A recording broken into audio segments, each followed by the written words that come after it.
Iginit naman ng mga nagpetisyon kontra martial law sa Mindanao na wala umanong sapat na basehan si Pangulong Duterte para magdeklara ng martial law. Sa unang araw ng oral argument sa Korte Suprema, nanindigan ng mga petitioner na walang rebelyon sa Marawi kung saan patuloy military operation laban sa Maute Group. Alinsunod sa 1987 Constitution, maaari lang magdeklara ng martial law kapag merong aktwal na rebelyon at invasion.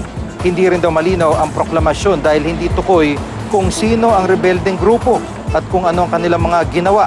Ayon kay Albay Congressman Edsel Lagman, 4 na oras bago magdeklara ng martial law, mismong si National Security Advisor Hermenes Esperon na nagsabing kontrolado nila ang sitwasyon sa Marawi.